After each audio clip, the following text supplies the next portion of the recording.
that are joining. Participants that are representing different partners at international level. I can also clearly see participants from different countries across Africa.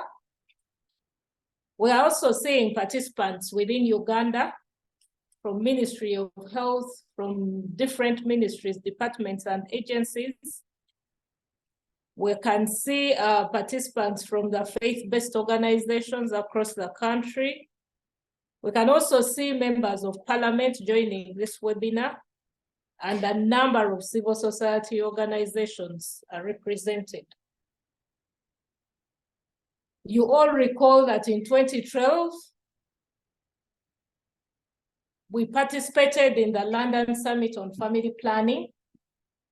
And during that summit, we agreed that as countries, we should undertake domestic resource mobilization for family planning. It has been an uphill task for Uganda, but we are proud to say that we have been able to mobilize substantial amount of resources from government to procure family planning supplies. Despite the investments that have been made, Uganda still struggles to achieve the commitments that we have done nationally, but also internationally.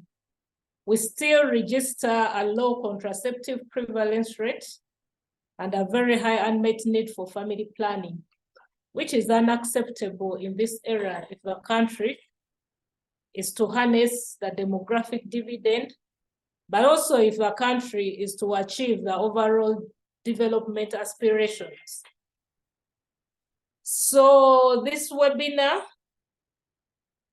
has a number of goals and objectives, but I just want to emphasize participants in this meeting are going to be able to connect with different professionals, with different experts, with advocates across the globe.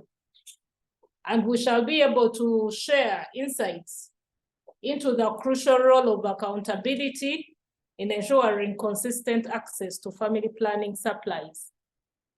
To quickly start off our meeting, we are joined by none other than His Eminence Sheikh Muhammad Ali Waiswa, who is the second Deputy Mufti of Uganda, and is also the acting director of Sharia at the Muslim Supreme Council here in Uganda. He has been a very strong advocate and a champion for family planning in this country. And in his capacity as the chair of a Faith for Family Health initiative, he's going to welcome us because Faith for Family Health initiative is our host right now. And I have the honor and privilege to invite you, His Eminence, to welcome the participants that are taking part in this webinar. You're welcome, sir. Thank you very much. Good morning, good afternoon, and good evening. Friends, donors, and our collaborators, and the entire community of practice, I extend warm greetings to you all. May the peace and blessings of the Almighty God be upon you all. We at Faith for Family Health Initiative, 3FHI, we are committed to advancing health of children, women, and adolescents to ensure improved family health and well-being. Quality population is key for socio-economic transformation, but this can only be achieved by addressing the challenges of the fastest growing population in Uganda. 3FHI, jointly with civil society organizations, are increasingly joining hands with the public, media, government, health entities, and personnel at the national and subnational level to ensure improved family planning investments through advocacy and accountability. Often, however, civil society lack the skills and tools needed to engage other stakeholders on issues of health governance. There is an urgent need to deepen our understanding of the existing tools, approaches, and processes in use by civil society advocates engaging in reproductive health and family planning accountability work. 3FHI, in collaboration with Family Planning Budget Advocacy Group and the collaborative initiatives, have organized today's learning webinar for advocacy and accountability community of practice. Today's learning agenda is why accountability for family planning supplies, a reflection of accountability work for family planning supplies in Uganda. By sharing and learning from each other, we will gain deep understanding of key perspectives in fostering accountability for family planning supplies, including 1, existing tools, approaches, and processes in use and with potential for adaptation by civil society in fostering accountability for family planning supplies in Uganda and elsewhere. 2, successes and outcomes of the accountability engagements for family planning supplies in Uganda, and how this can be replicated in other countries. 3, opportunities, gaps, and obstacles, as well as strategies for fostering accountability for family planning commodities worldwide. We must appreciate the leadership of reproductive health supplies coalition, the committee and members of RHSC Advocacy and Accountability Working Group for interest in 3FHI, with the resources to scale up accountability work for family planning supplies in Uganda. We very much appreciate government of Uganda, especially the Ministry of Health, for the close collaboration. Accountability seemed impossible, but you made it possible by facilitating the process and with the commitments that we have made together. Even the remaining gaps will be addressed. We have made impressive progress and secured considerable results.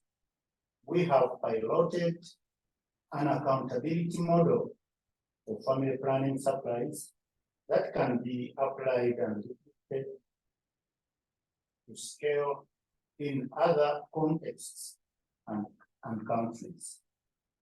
We feel privileged that 3FHI accountability model will be the basis for today's learning. I do extend appreciation to the speakers, those who will share the work that their organizations are doing, the panelists, moderators, and 3FHI staff team for making this event a reality. With these few welcoming remarks, and on behalf of the board, my colleague Bishop Amos Magezi online and others, management and staff at the 3FHI, I extend a welcome to you all in today's learning event. You are welcome. Thank you very much, His Eminence, for warmly welcoming us and giving us some highlights about what 3FHI has done and also giving us assurance that as a country, there are a number of achievements that we have been able to reap from working in partnership and in collaboration. As you have heard in His Eminence's welcome remarks, this webinar would not have been possible without support of the Reproductive Health Supplies Coalition. And in this session of receiving remarks, we are also joined and we are privileged to invite Ms. Sarah Webb, the Technical Officer at the Reproductive Health Supplies Coalition, to warmly welcome and give us the opening remarks. But Sarah, before you speak to us, I'd like to remind our participants to register your name, the organization that you're representing, and your designation in the chat so that we know who is participating online with us. Thank you very much, and Sarah, you have the floor. Thank you so much, Dr. Betty. Good morning, good afternoon, and good evening to our colleagues who are joining from around the world. As Dr. Betty mentioned, my name is Sarah Webb, and I'm a Senior Technical Officer at the Reproductive Health Supplies Coalition, or RHSC. I am incredibly honored to have the opportunity to provide opening remarks for today's discussion on the critical importance of accountability for family planning supplies.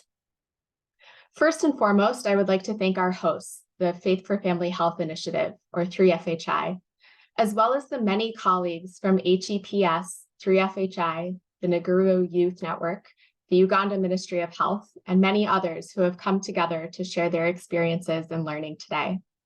And finally, a humble thank you to His Eminence on behalf of 3FHI board members and other religious leaders in Uganda for their support of family planning and for his welcoming remarks to get us started.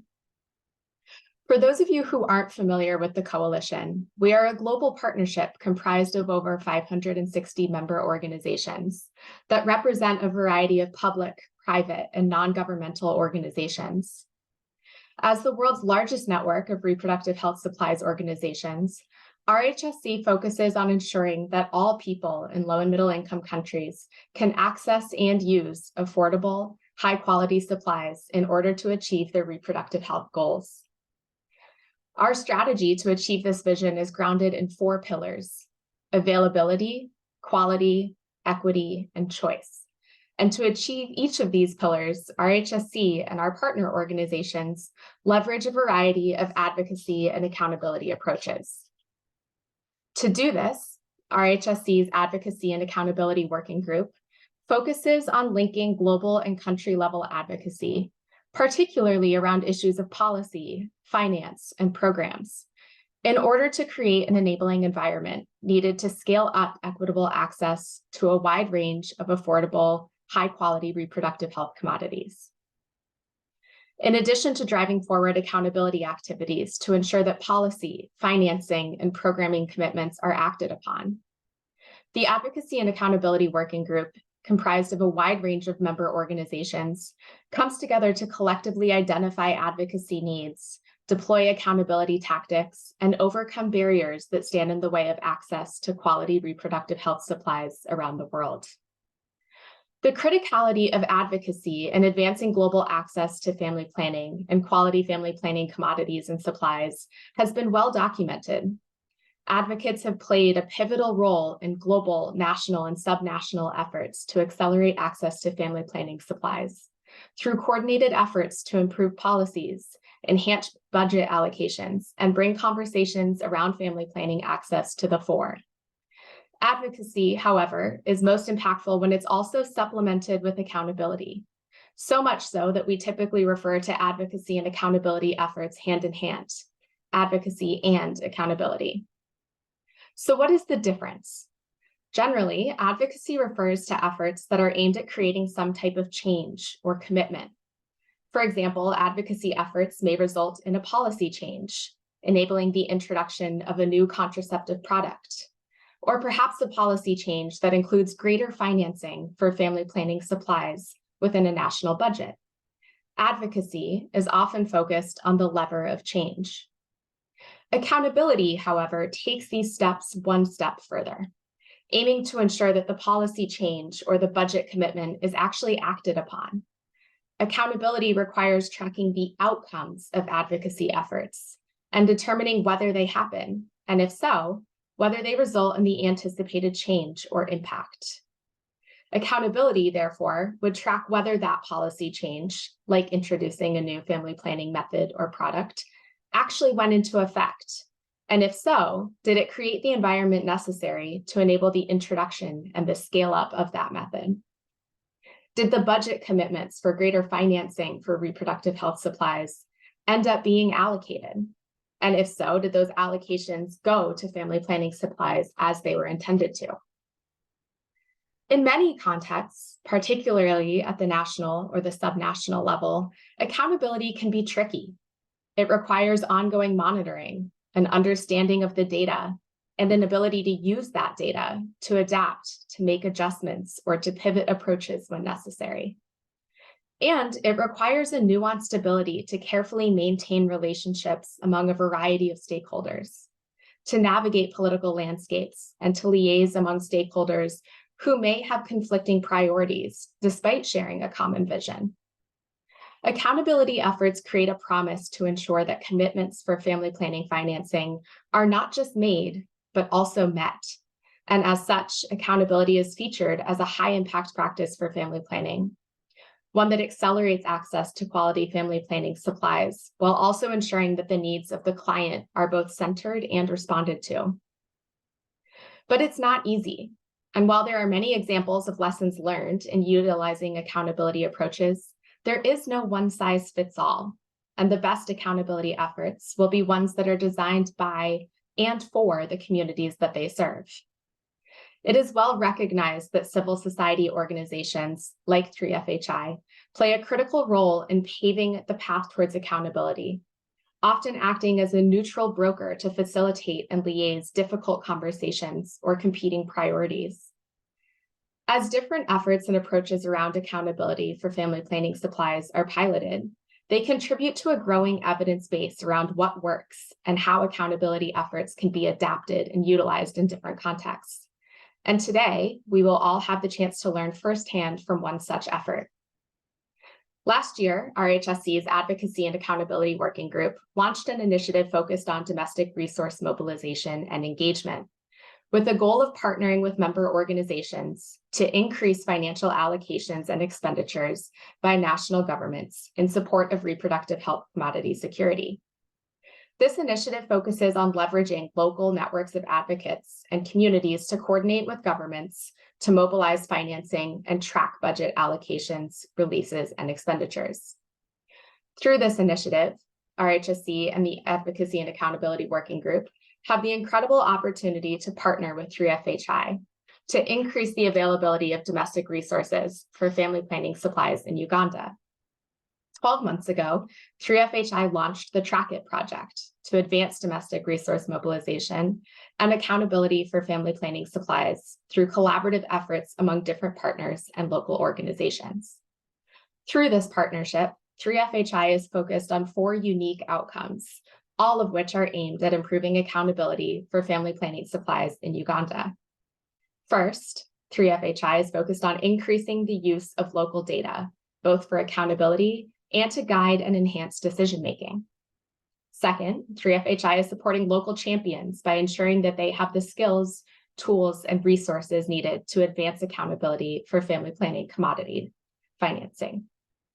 Third, 3FHI is working closely with the Advocacy and Accountability Collaborative to strengthen and develop the implementation of a joint advocacy and accountability strategy for continuity of efforts. And fourth, 3FHI is working to ensure that commitments for family planning financing are both secured, but also acted upon. Today, we will have the incredible opportunity to hear from 3FHI about the approaches and tools that they have used so far in this project, unpacking lessons learned, obstacles encountered along the way, and ways that they were overcome, and insights into strategies for adapting those approaches to other settings.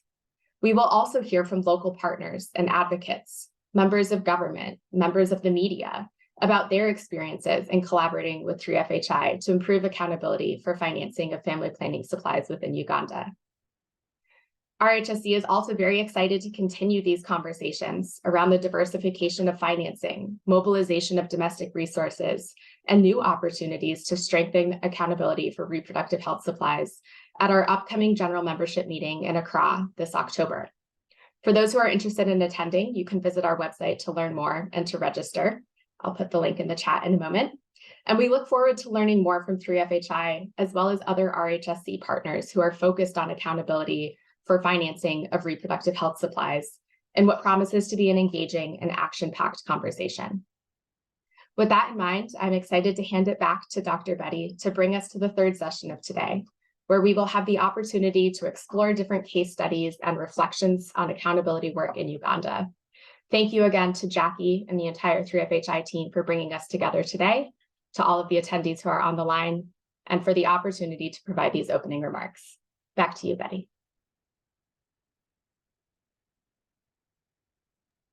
You have given us the international perspectives, but you have also given us what 3FHI has done through partnerships and collaboration at the Ugandan level. And this is very impressive to learn from you what is happening in Uganda. And I was listening keenly, and I didn't want to stop listening because everything you are saying is actually the truth. So going on into our second session, colleagues and friends that are joining us, please keep registering in the chat so that we know who is in our midst. It is always nice to know who is interested in the issues that we advance.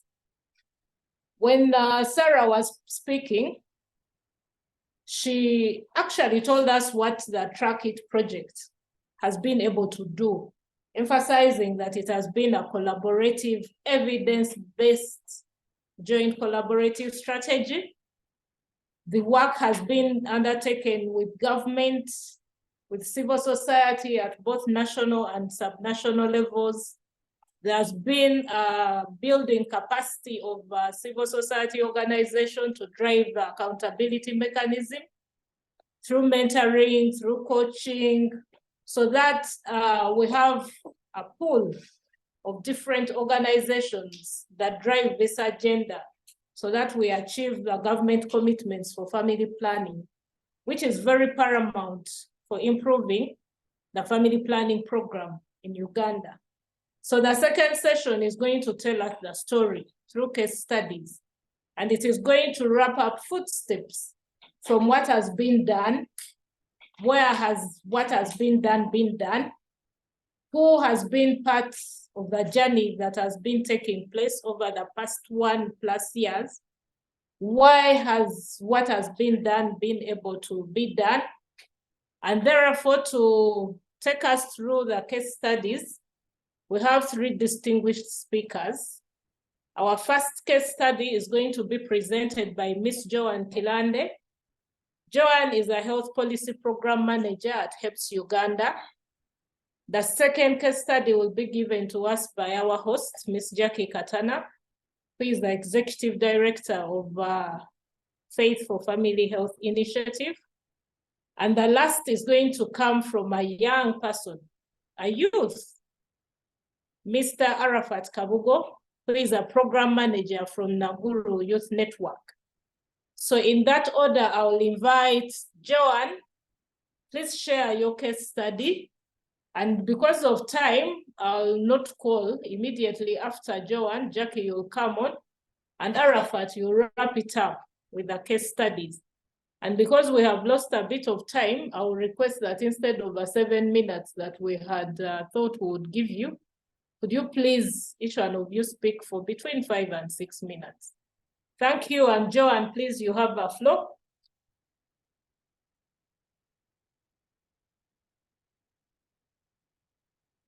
Thank you, Dr. Betty. Are you able to hear me? I hear you very loud and clear, Joanne. Okay. Thank you. Good morning, good afternoon, good evening, colleagues.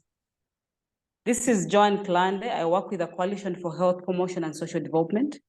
As earlier introduced, I I work with the Coalition for Health Promotion and Social Development. And this is to also confirm that we are part of the Joint Accountability Advocacy Initiative that has brought us to this webinar today. And as HEPS, I just wanted to start off without wasting any more time, since we have very less time to really deliberate on some of these key areas. So for HEPS Uganda as an organization, just to introduce a bit of what we do, we are an non-government organization, and we envision a society where health rights and socio-economic rights are realized. And we implement our programs led by 4 pillars. For purposes of this meeting, I'll speak to one, which is the health accountability pillar. And in this, we really work towards increasing accountability, government accountability to populations' health and social economic needs. So with that said, what do we bring to the table when it comes to the joint advocacy and the accountability collaborative mechanism? As HEPS Uganda, we host the Uganda Coalition on Access to Essential Medicines, but we are also part of a number of national level platforms, including the Uganda Family Planning Consortium, the REMNAC plus N country platform, and we are also part of the Family Planning Budget Advocacy Group at country level. So with that said, what HEPS brings to the table, we coordinate civil society organizations under the Uganda Coalition on Access to Essential Medicines to conduct reviews on the supply chain responsiveness at country level, but we also ensure that we participate in policy advocacy and budget advocacy. And we have also gone ahead to focus on implementing community-driven models that generate demand for family planning services. So I will not speak to the FP commitments because the previous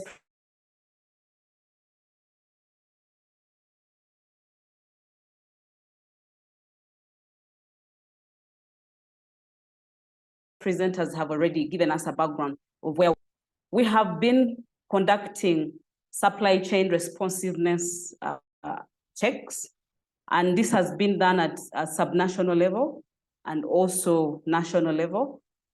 We all know that for family planning, it is part of the broader mainstream of the essential medicines and health supplies list, and the different commodities that are captured in the clinical guidelines for Uganda. So within that package, of course, family planning is captured and it's comprehensive enough. And for family planning in particular, we know that in a bid to streamline the flow of commodities for family planning, the Ministry of Health approved implementation of the One Facility and the One Warehouse guide for Uganda in 2019. And in this guide, all the government supported sites, all the government public health facilities are receiving commodities from our central warehouse, which is the National Medical Stores. And then the non-government sites are receiving from the alternate, which is joint medical stores, which is the alternative, under the alternative distribution strategy. So we have seen that over time, the implementing partners have transitioned and they are implementing the One Facility and One Warehouse guide. And as HEPS Uganda, we went ahead to conduct assessments for the rollout of this guide at subnational level. 2 rounds of assessments have been conducted, and we have not done this alone. We have done this as part of the Family Planning Consortium, but we have also worked with other partners like Samansha Medical Foundation to conduct rapid assessments around the rollout and implementation of this guide at country level. So with that said, besides the these assessments at country level, we have also gone ahead to engage the different actors within the supply chain, using this evidence that we have generated from the assessments to have conversations that have informed planning and have improved availability of these services at country level to ensure uninterrupted supply of health commodities, including family planning commodities. We have also gone ahead to conduct rapid assessments at facility level on a monthly basis, where we track availability of these commodities on a routine basis. And this information has been used to inform redistribution of these key essential family planning commodities at district level. It has facilitated inter-district redistribution in districts where we have a presence, and it has also facilitated inter-facility redistribution at district level. For national level, we are part of the National Technical Working Group that is manned by the Pharmacy Division, and we have routinely provided feedback on the stock status level in the districts where we have a presence. And just to also carry on for budget advocacy, which is the other area that we have worked on as HEPS Uganda, we have worked in partnership with the members under the Family Planning Budget Advocacy Group to, first of all, of course, implement the financing commitments as partners, as civil society organizations, in collaboration with the different entities, the government entities. And in this, of course, we know that the family planning commitments at country level are all aimed at ensuring that there is a sustainable funding for most of these essential services for family planning, to ensure that every girl and every woman has access to family planning commodities, and to achieve the national targets for Uganda and the global targets. So for financing, we know that one of the commitments, especially I'll focus on commodity security, because that is where we focus, especially when it comes to HEPS Uganda niche. So we under the Family Planning Budget Advocacy Group, we have worked together with partners to design strategies as civil society, to design key strategies that have guided our advocacy at country level. And this has led to increments in the budget. However, as much as there have been increments, we also know that there is been less contribution directly going to the health family planning commodities funded by the domestic resources that we have been pushing for.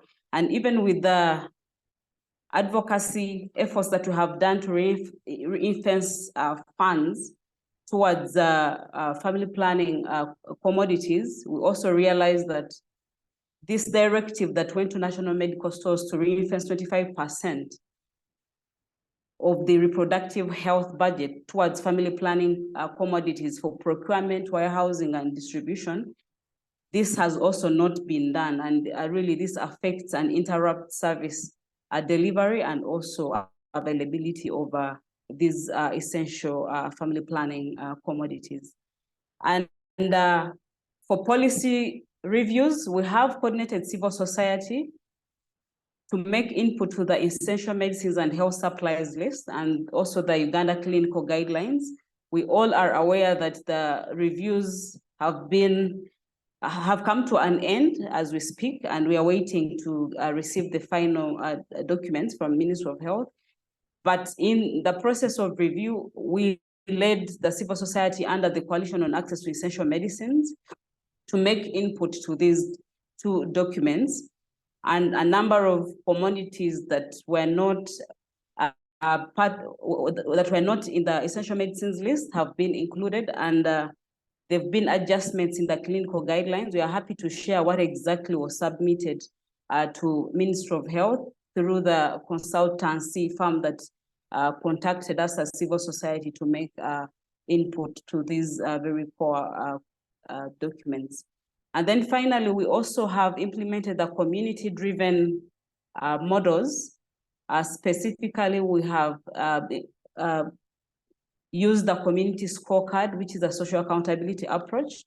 We have also implemented a community-led monitoring approach that is putting the service users at the center of influencing the quality of services they receive, influencing availability of services, and also ensuring there is utilization of the services in the respective districts. So with these community-driven models, we have been able to generate or increase demand for the services, the family planning services in the targeted districts we are working in as HEPS Uganda.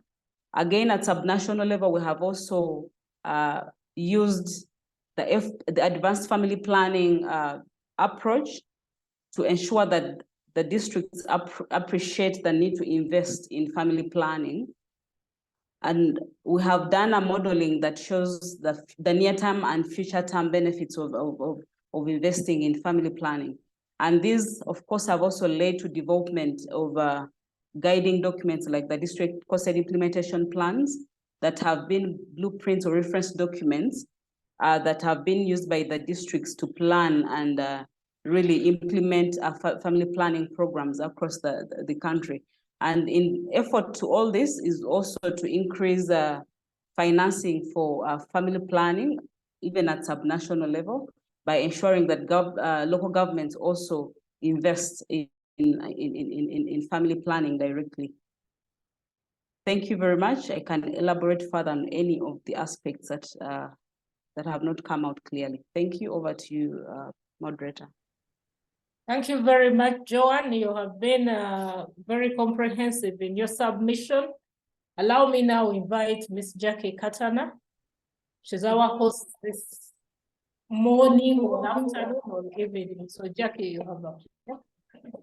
And because Joanne has eaten up a bit of your time, Joanne has eaten up a bit of time. Thank you so much, Dr. Better moderator today, and all our participants. We are very honored to present the model, accountability model. Our slogan has been shifting the paradigm from advocacy to accountability. But as we all know, you cannot delink the two. That's why in our discussion, we'll continue to talk about advocacy, we'll continue to talk about domestic resource allocation, and then move the discussion in terms of how accountability has been done. So Sarah and Ms. Eminence already hinted on some of the aspects, also the moderator of what this project was about. But in a nutshell, the model is about generation of evidence. So we're able to conduct a landscape study to look at right from allocation to disbursement, expenditure, and also how the resources for family planning commodities are utilized aligned to the needs. And the findings from the study were very interesting, which are not very different from actually some of the issues that already highlighted. One, we saw very low allocation for family planning, though we appreciate that the government of Uganda, through the advocacy engagements, we've been able to realize some commitments. For example, Joan already talked about the 25% allocation, promise allocation or commitment from the FP 2030 commitment of the 50% of reproductive health supplies going to family planning.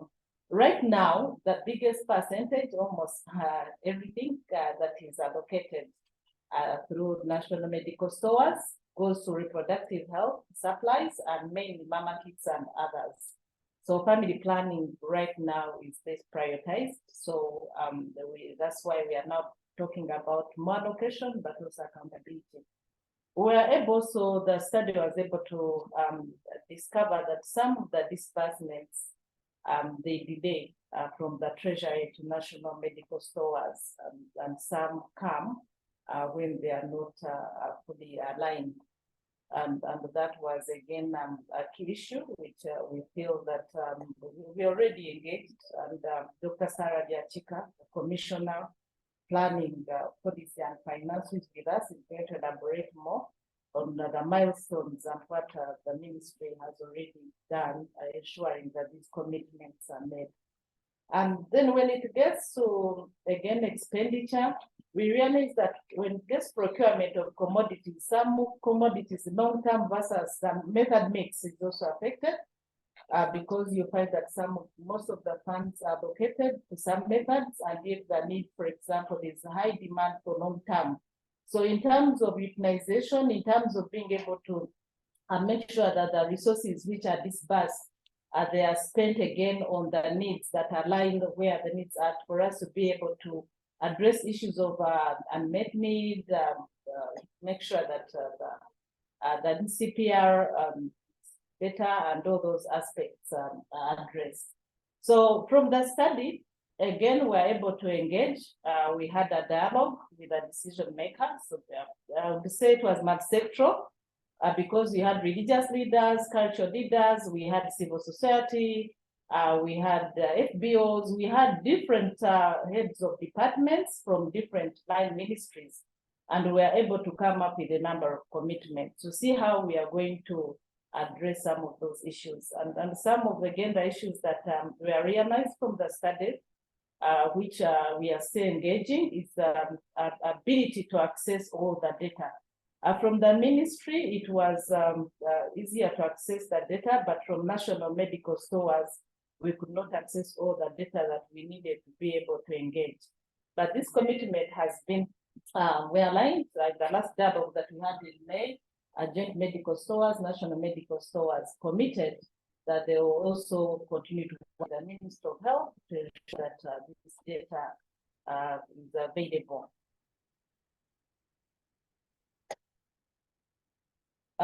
Then we also had an engagement in terms of capacity building of CSOs.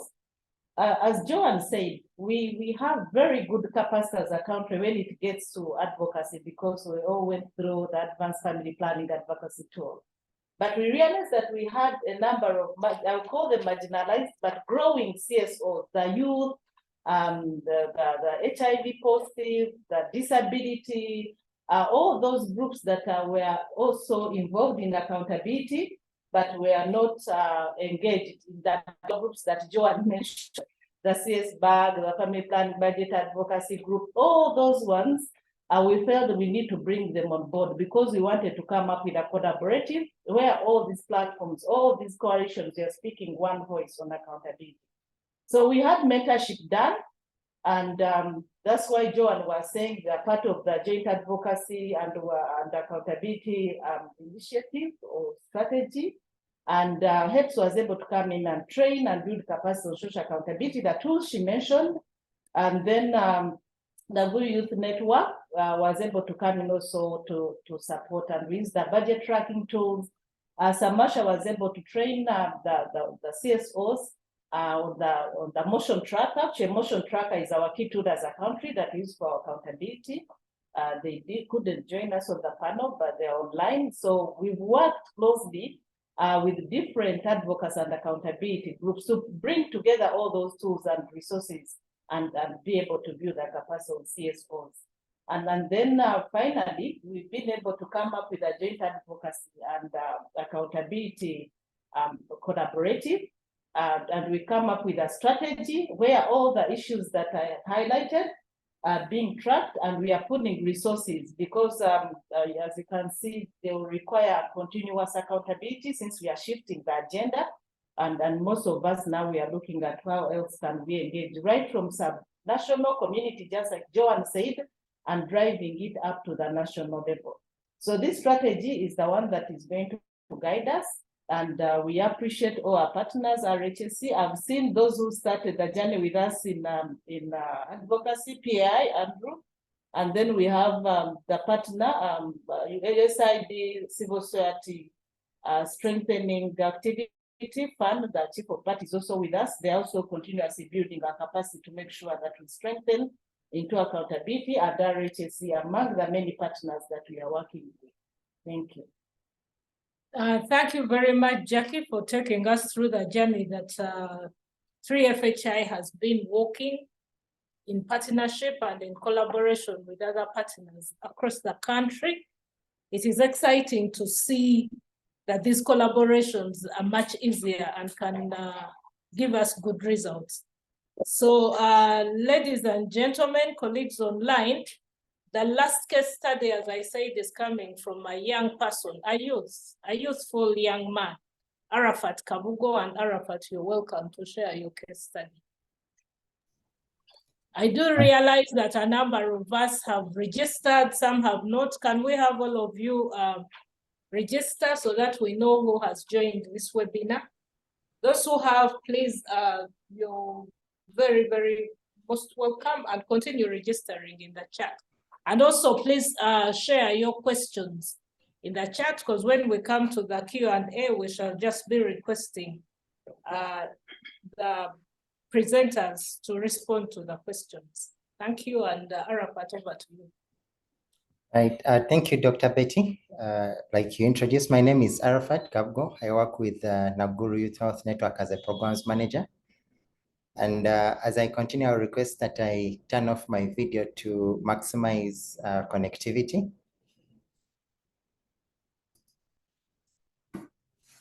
All right, I'll be brief. I'll talk about the I-report and how we've used the I-report to monitor adolescent health services and empower young people to demand for accountability and improve service delivery. So the I-report is a youth-driven initiative that engages youth and youth-led organizations in monitoring health programs that respond to their needs. We've implemented the I-report in 10 districts, targeting 14 health facilities. And in these health facilities, we've conducted quite a number of studies, including exit interviews with young people to assess their satisfaction with health services, where they've informed us a lot about the service delivery in those health facilities. And we've used the findings from our studies to engage the health facilities to improve access to youth-friendly services. How we do it is that we mentor and train community monitors. We've so far trained 20 community monitors in the 10 districts who are responsible for collecting or gathering the information, and then we engage the health facilities and the districts in improving the health services. We want to note that one of Uganda's FP 2030 commitments is to allocate 10% of all RH and FP financing to adolescent health. But I see you, Doctor, laughing, and yeah, we know very well that these are commitments that really don't really come to fruition. And we want to see what is the contribution of the youth to ensure that adolescent health services are implemented and they're of quality. To give you just a snapshot of what we did a few years ago is we went to a community and we pilot tested 3 types of condoms. There is one they call the Love, then the Icon, and then the Hot Pink that is not labeled with any name. And then we asked young people which of the 3 types of condoms they would prefer using and why. And all these condoms are given free of charge at the health facilities. So young people told us they would prefer Icon, and we asked them why. They told us the Icon condoms are strong. They have less of the bad scent as compared to the other 2. I don't know if this is for the notes, but just a story of what happens in the communities and what young people are telling us about their preferences for services. So if young people prefer using an example of the Icon condom, what does it tell the condom programming unit at Ministry of Health? Is there a need to have condoms that are preferred by young people, or we keep supplying the communities and stocking the markets with commodities that are not going to be taken up? So as Nakuru Youth Health Network, we are using the I-report community monitoring model to get voices of the youth and use these voices to inform service delivery that is of quality and responds to the needs of the young people in the community. And we are looking at adolescent sexual and reproductive health services in the 10 districts. So to be brief, I'll leave it at that and maybe acknowledge the support from our partners, PAI and the GFF, including CCM and IANASO that have supported us in piloting and implementing the I-report in the 10 districts, including developing a community monitoring strategy that helps us and guides the youth-led organizations on what to monitor, when to monitor, and how to engage decision makers to achieve results and sustain change. Thank you, and over to you, moderator. Friends, colleagues, and partners, you could clearly see one of the most important things that has consistently come out from these 3 case studies is evidence. It is either evidence through undertaking assessments, it is generating evidence on allocation, on disbursements, on expenditure. It is evidence on who else is doing the same work so that we work together to even generate more evidence for accountability. And from the last one, the I-report, which is very specific for the young people, for the youth, to generate evidence on what the adolescents want. So this has given us a very good insight of what is happening in terms of mobilizing adequate resources, but also utilizing the resources adequately and effectively to for people that need them to be able to get the services. Our next session is an expert panel. And this webinar is featuring distinguished panel of speakers who bring a wealth of experience from government, from civil society organizations, and something very new, which is the media. And they will be sharing experiences, they are sharing learnings, but also best practices that are addressing both advocacy and accountability on family planning and supply chain management.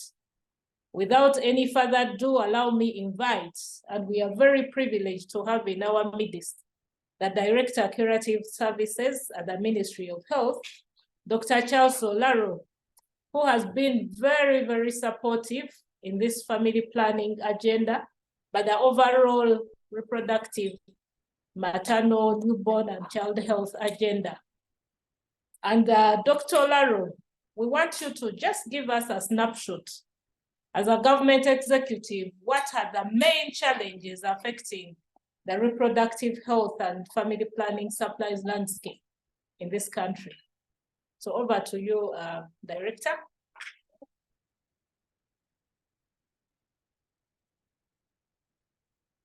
Please unmute, you may forget. We haven't seen you unmute yourself yet.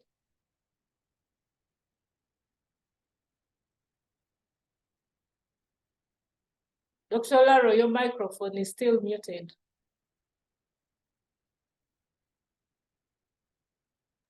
Betty, Dr. Olaro is right now in engagement with the minister. So he has told me it can be hard for him to actually start a conversation when he has started another meeting in Mitoma. Please start with another person as we sort out that issue. Thank you. I see him speaking. I hope he's not the one. So he seems to be speaking to us already. Oh, so that is okay. Okay, that is fine. Then thank you for giving us that information. Rosalind, we shall wait for him to bounce on this panel. So maybe let me request Jackie Katana. She has already shared some of the work that 3FHI has done, but we would also like to hear some of the accountability issues that 3FHI has been really promoting, engaging in, and what are some of the lessons that you have learned through this work? Thank you so much, moderator. As I earlier highlighted, most of the issues were around, especially for this project, over time working with other groups, coalitions, collaboratives, we've been able to identify a number of them. But for this project, the key issue was access to data, as I already highlighted, especially when it gets to accountability, disbursement, and expenditure. Another issue was disbursement, timely disbursement, in terms of making sure that the resources reach national medical stores and they're able to procure on time. The other issue that I highlighted was around getting the procurements aligned to the needs. For example, again, I'll go back to the example that Arafat gave.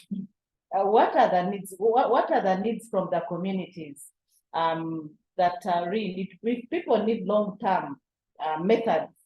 But again, we procure short-term methods. Or we are promoting the method mix. But again, we have one method more prioritized in terms of disbursement and procurement and expenditure. What does it mean in terms of addressing the real needs of the community? So those are some of the issues that we've been dealing with. But those again tag around other issues like shortage or stockouts because of delayed procurements, but also making sure that most of those commodities reach the end buyer, the very last person, especially in the hard-to-reach and isolated areas. So it's a whole chain, just like it's a supply chain. The issue starts with a delay, but again, that delay affects the whole system. And those are some of the issues you see that in the commitments that we made, we highlighted, and we are glad to report that actually over 90% of those commitments we are advancing. We are still dealing with out of access to data, but by the time we do that next study, because now they committed, the government and national medical stores committed that data is actually available, we can access it. And so we are waiting for the next study. I'm sure we'll be able to get more information so that we have much more informed accountability and advocacy dialogue. Thank you. Thank you very much, Jackie. It still takes us to the evidence. What is needed, what is being procured, what is not supplied, why are there delays?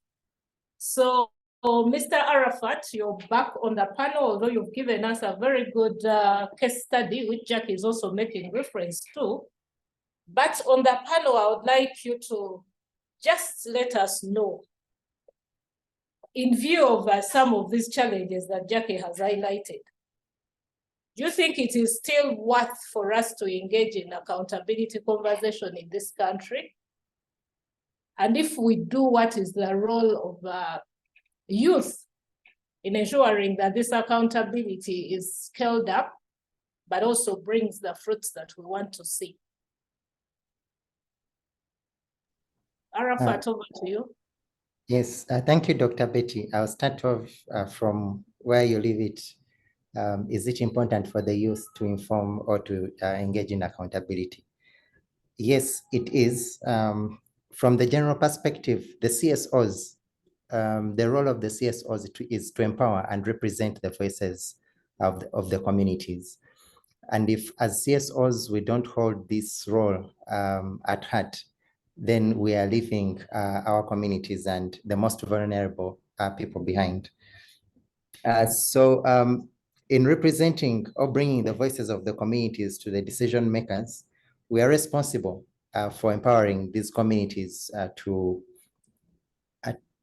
tell us what is their need. If their need is for long-term acting contraceptives, then we should let the decision makers know that this is what the communities are demanding. In that way, we'll be able to shift the power to communities as users of FP to enable them to inform services and commodities that they need most. And I've talked about the examples of the condoms where young people are demanding for a particular type of condom, and how does the ministry use this information to ensure that they supply exactly what the young people need. And maybe it will help us address the unmet need for family planning. According to UBOS, we understand that 30.2% of the adolescents have an unmet need for family planning. But is there any need to listen to these adolescents? Do we go further to also find out the need around postpartum family planning, especially for adolescents who are bored? Are they just given information, or do we ensure that they take home a family planning so that we avoid a recurrent pregnancy, and ensure that these young girls keep in school as a way of reducing pregnancies in our communities? So as civil society and youth, we still have a role to play in terms of accountability and to inform governments and represent the voices of our communities, so that at the end of the day, young people are served better and access quality health services. Thank you. Thank you very much, Arafat, and I hope this report also links very well with the community scorecard or the community-driven models that HEPS Joan spoke about. And if not yet, how can we, work together to just scale up the work that what HEPS is doing can also feed into what Naguru Health Network is doing. Thank you very much. And ladies and gentlemen, I see we are not doing very well with time, but our last speaker on this panel is going to be Mr.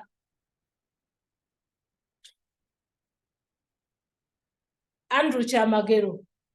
Andrew Chamagero calls himself Omuntu wa Wansi.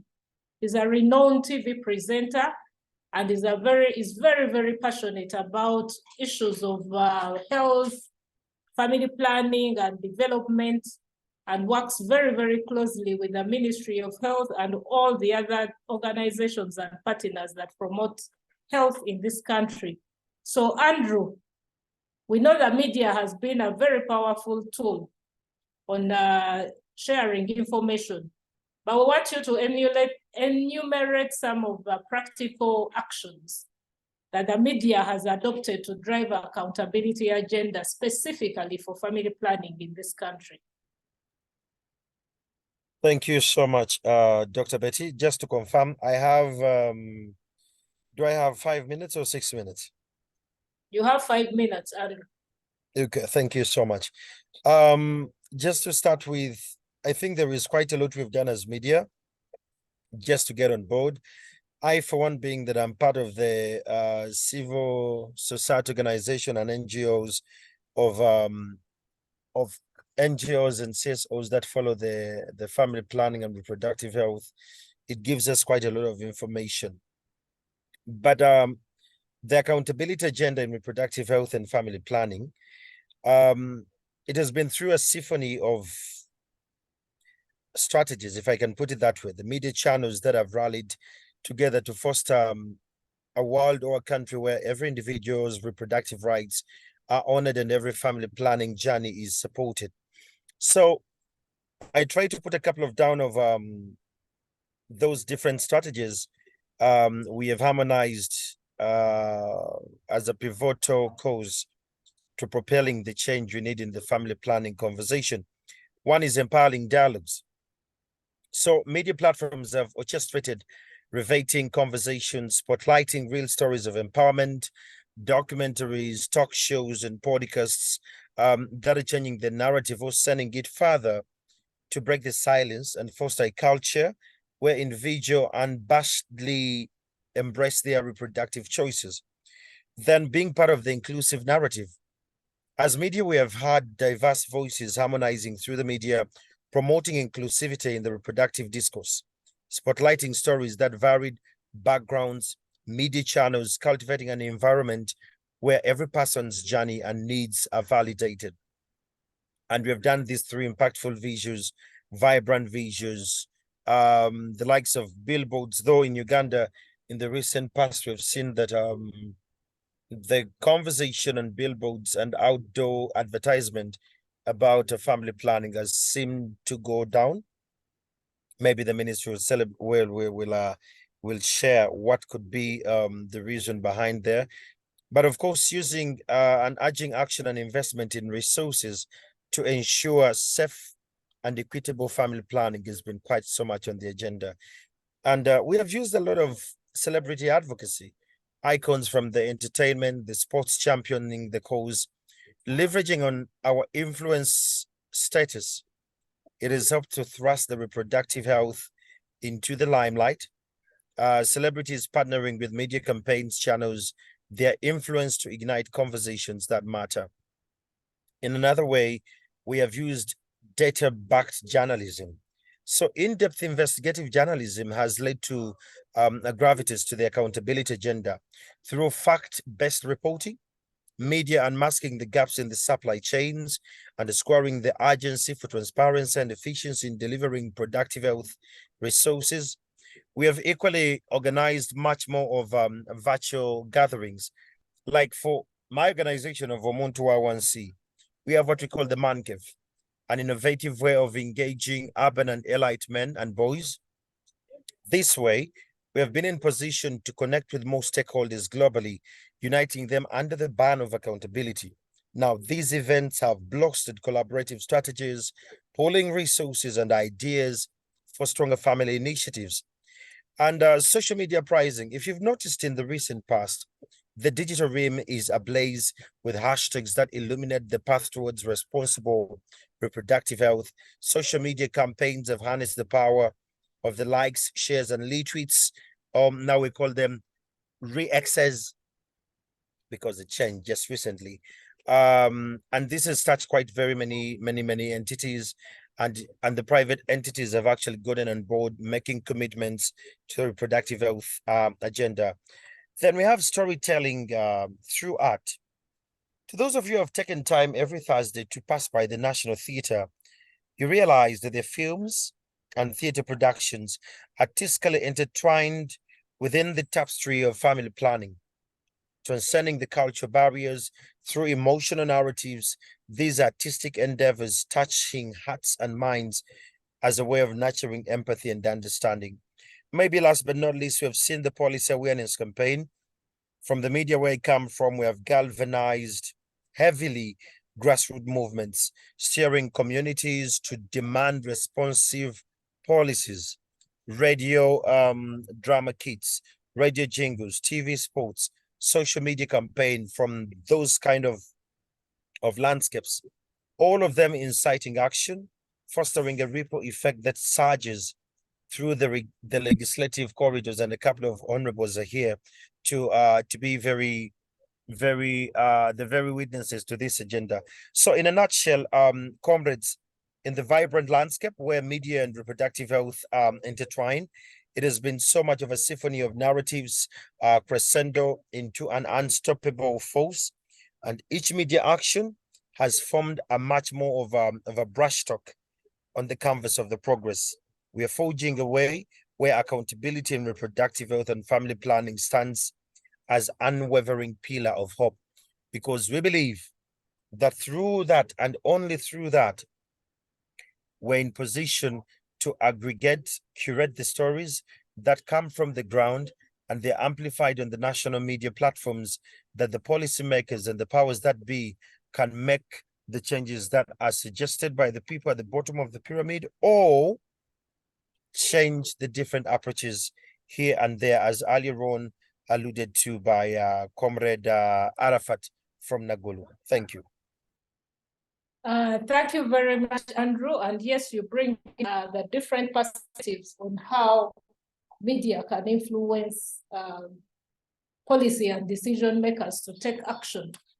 And I know we don't have so much time, but I think we have all listened. And I continue requesting you to type your questions in the chat so that we can be able to give the different speakers an opportunity to respond to them. I know Dr. Laro, who is not able to join us because of other equally important engagements, was supposed to tell us more about how it has been possible for the government to collaborate much more easily with the civil society organizations and all the other non-state actors in this quest for us to have our commitments for family planning fulfilled. In the absence of Dr. Olaro, I want us to go through our next session, which is session 4, where we have questions and answers But in the chat, I have not seen any of you typing a question. What I'm seeing, oh, they're there. Okay. I'm so sorry.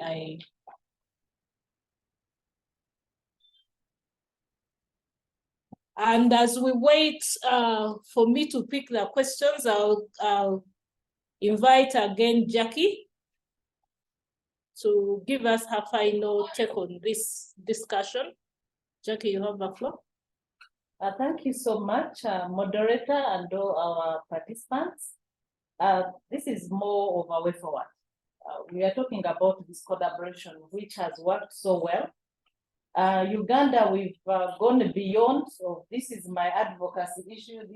This me who advanced this accountability issue, but different platforms, coalitions working together as a collaborative. So one, we are looking at being able to implement this joint advocacy and accountability strategy, which we developed together. It has different responsibilities according to the niche and the mandate, but also the comparative advantage of the different organizations.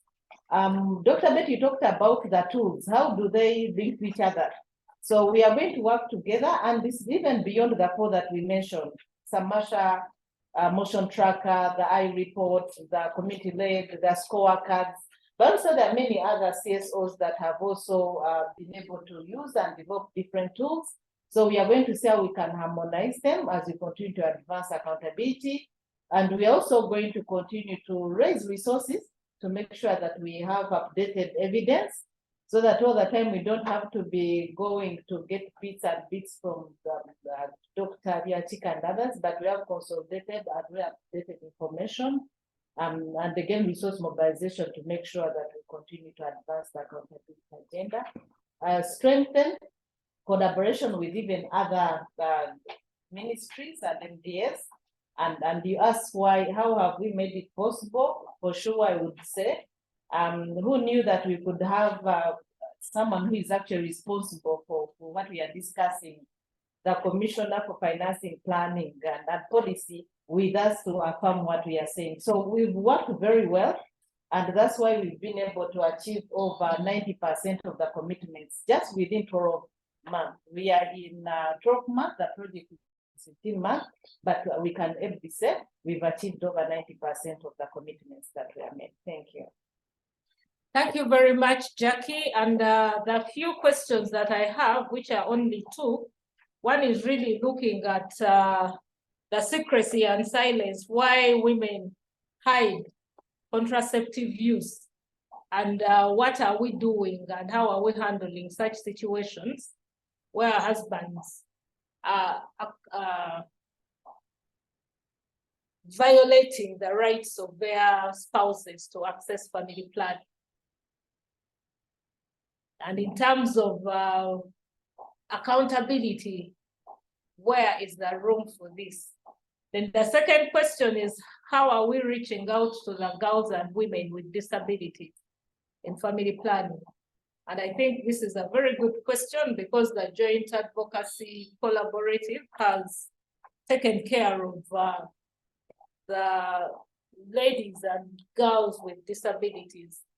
And then what is the current funding for family planning in Uganda, and what are the gaps? Very excellent question, and I'll invite Jackie to respond to some of this. And maybe Chamagero, do you want to give a try on the secrecy and silence on family planning, taking it in hiding? Well, I would love to engage the issue of the men. As one who deals a lot more with men, what we have realized is that before, the men never understood the hostility came because men were not on board. They didn't know exactly why their women are taking contraceptives. Then we have a lot of language. The language we're using as caregivers as well as experts when it gets to family planning, it was not inclusive of the men. So the lack of that inclusion or integration in a programmatic approach, I think it failed us. But nonetheless, in the recent past, we have reviewed the programmatic approaches, and not only that, we have designed modules that are engaging men. We have forums that are engaging men from the parliamentary level to the subnational to the grassroots, where we actually go every day. It's still an effort, it's work in progress, that we are maybe stepping the men into this particular space to understand and that they can become allies to their wives as they are on this journey of reproductive health.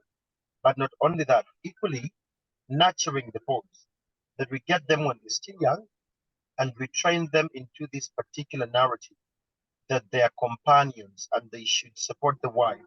And we oftentimes make them look at FP not as a health issue, but rather an economic and development issue. So, comrades, it's work in progress. We're engaging the men at the different layers. The media is equally doing the same, using innovative approaches that are intertwined at the different scale, just to make sure that the men understand. Of course, it will take us time. There is a collaboration we had with Tekere Girls when we went to Toronto. We engaged the Paradora. This month, we are having a meeting as Manke of UG. We are meeting the Katikiro of Uganda, just to see on how best we can onboard the men to join this agenda. And every Saturday, we have a Twitter space where it's only men who are in that space to understand. And I'm very grateful for a couple of partners here who send us experts and technocrats to get in that space just to explain to the men to appreciate reproductive health, not as a feminine agenda, not as a feminine conversation, but rather an ecosystem that can only be completed if we have the men and the boys involved. Thank you.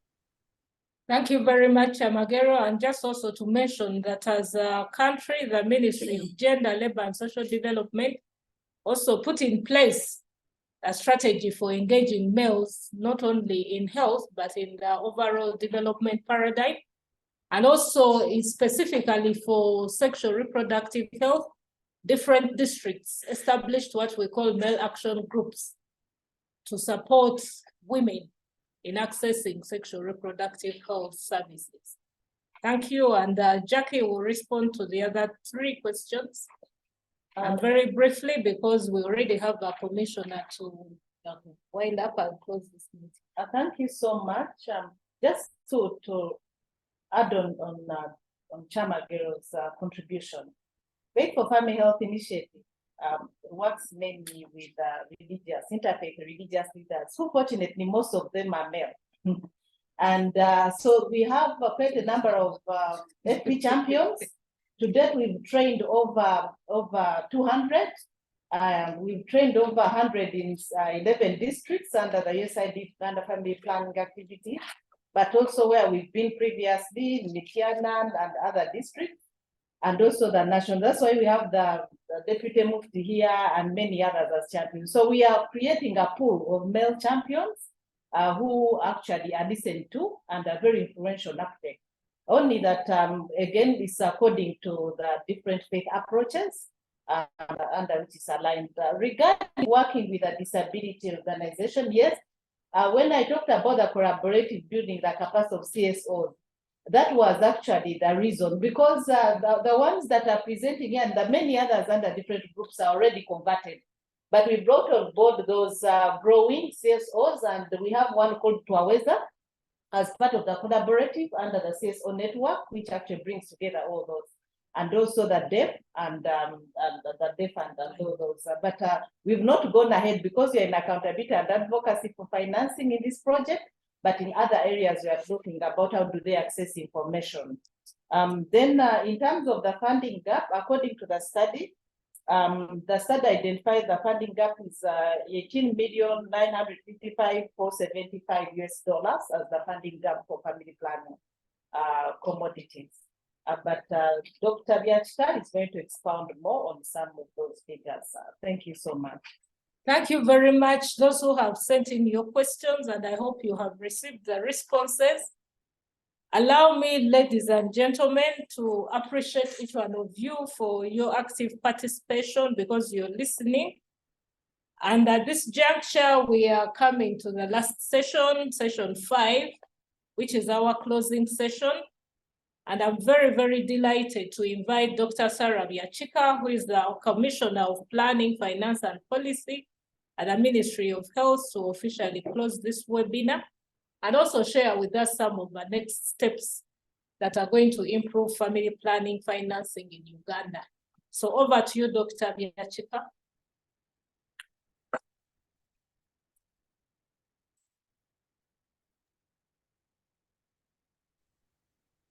Thank you very much, Dr. Betty, and all participants on this webinar.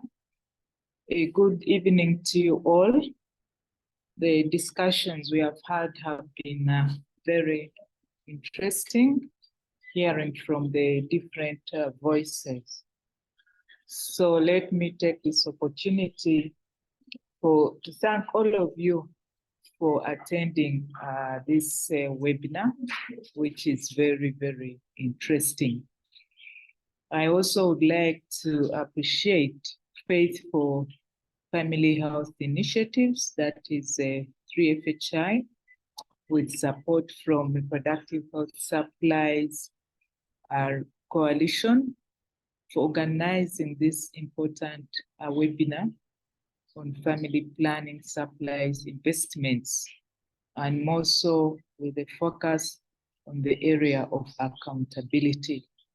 Because many times we actually do talk, but at the end, we don't reflect on what we committed to do.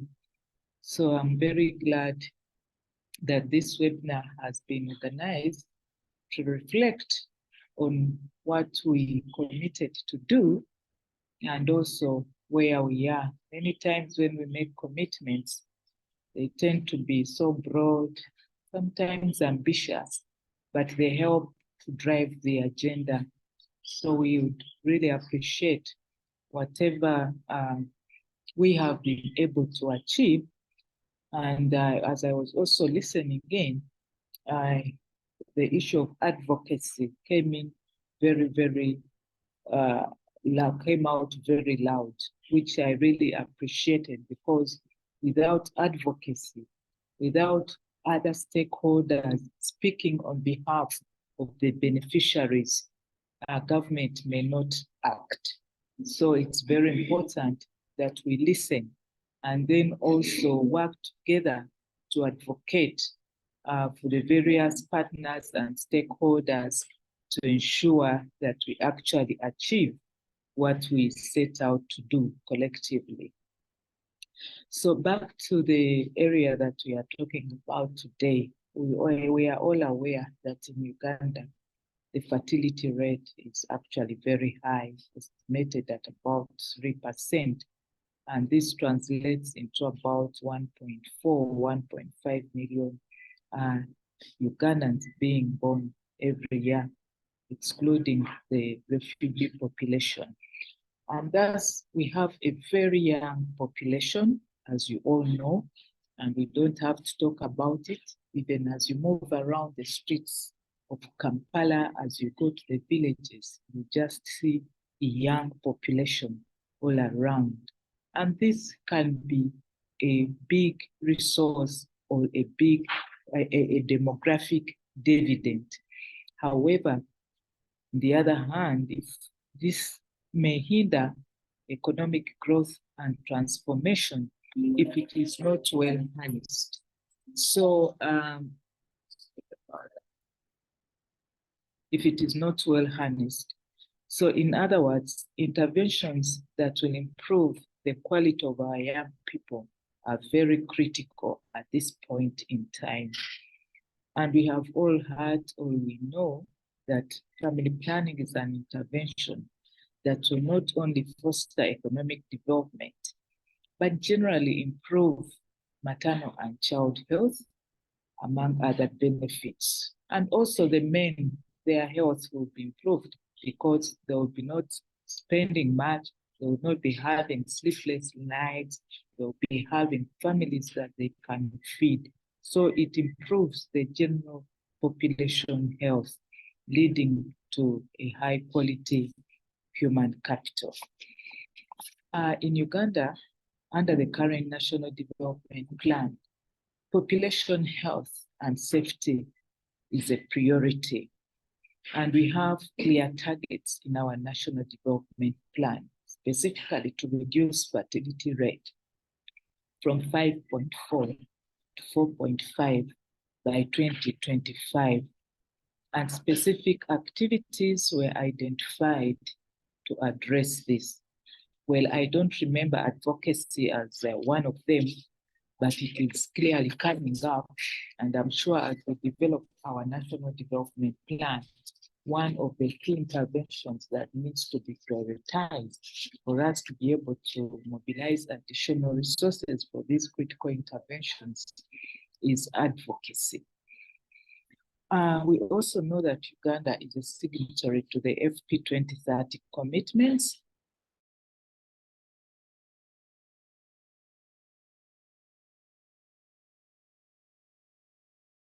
A number of them are really aiming at improving or include investments in family planning. But we have been doing this to our level best within the available resources.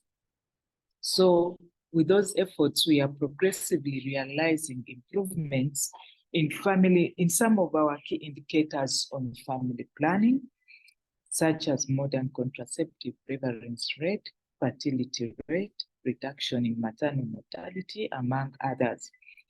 I cannot speak offhand right now the improvements that have been registered statistically because we are still awaiting for our Uganda Demographic Health Survey results, which should be coming out very soon.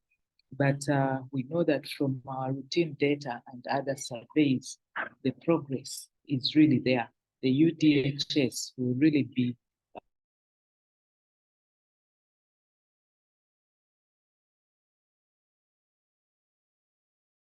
so for us to sustain the gains in family planning uptake, we should be able to address the supply chain challenges. I see today the discussions and most of the discussions, and even when we interact with the community on client satisfaction surveys, one of the key areas which can help us to assess the quality of services is availability of medicines, availability of supplies, availability of commodities.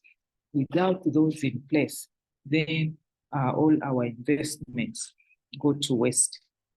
So we need to address the supply chain challenges and ensure that commodities are readily available.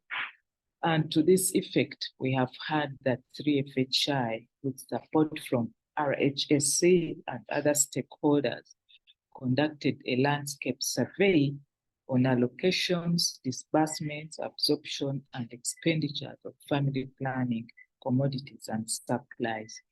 And the findings revealed some gaps, but more so on availability of data that should inform the progress made.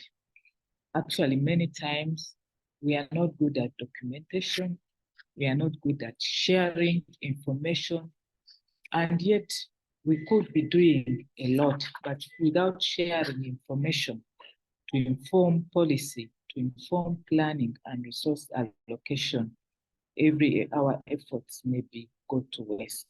So following that, the findings of that landscape, a stakeholder dialogue was held on the 25th day of May this year, and still a number of resolutions were made, including Ministry of Health having to instruct national medical stores to allocate 25% of reproductive health items budget in the coming or in this new financial year for procurement of family commodities as we work progressively towards ring-fencing 50% of that budget by 2025.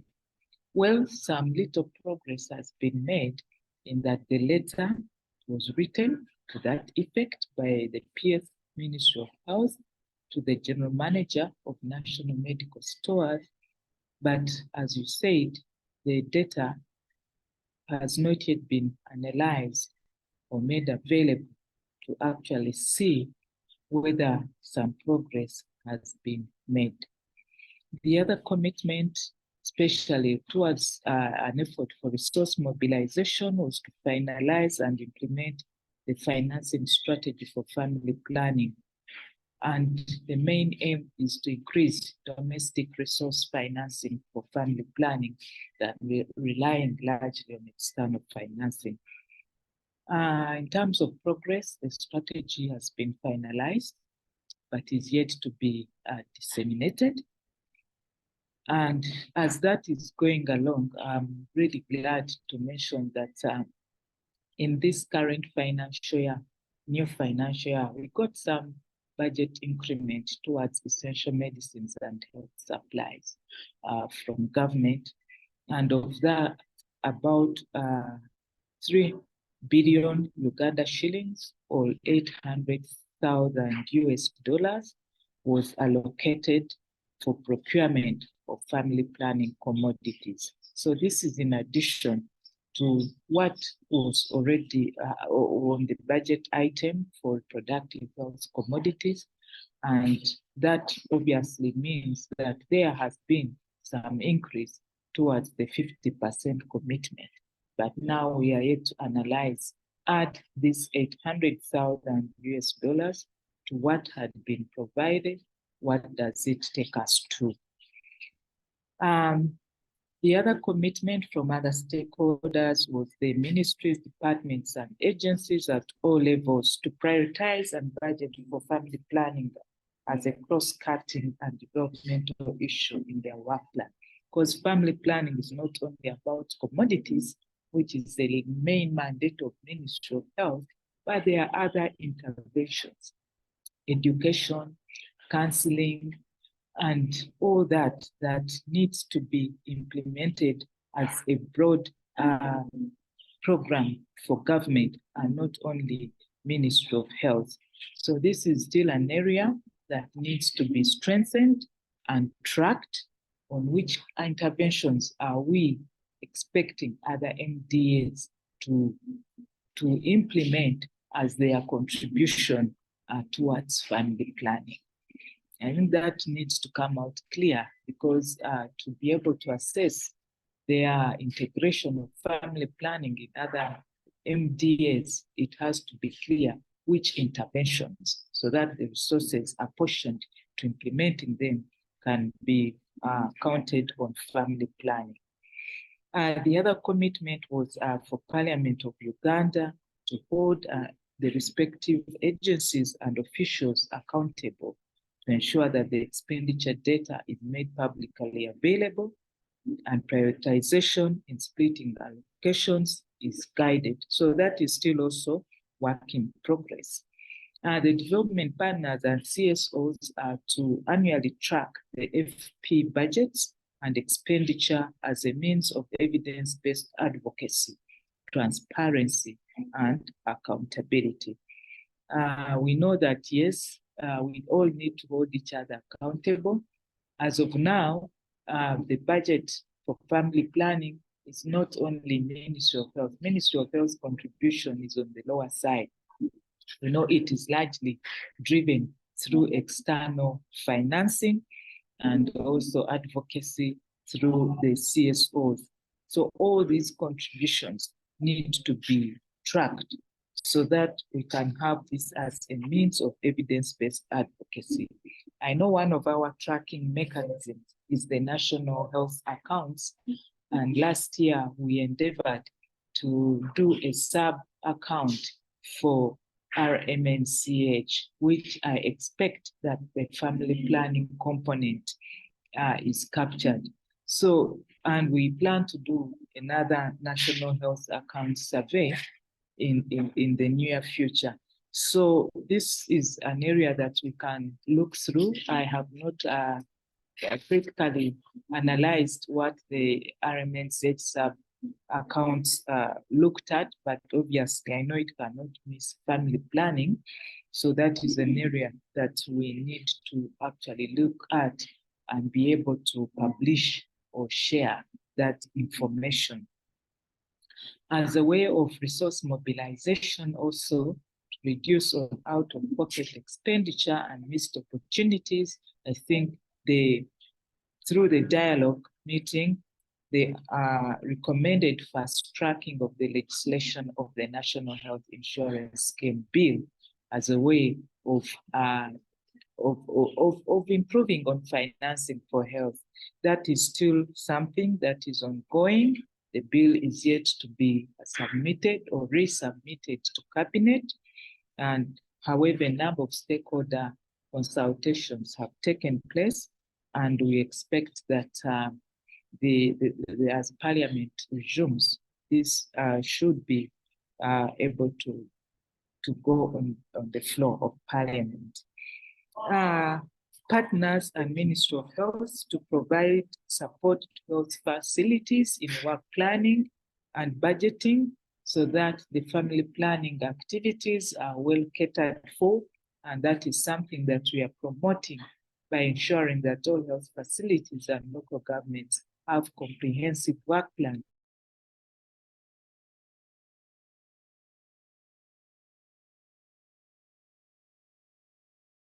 So there are quite a number.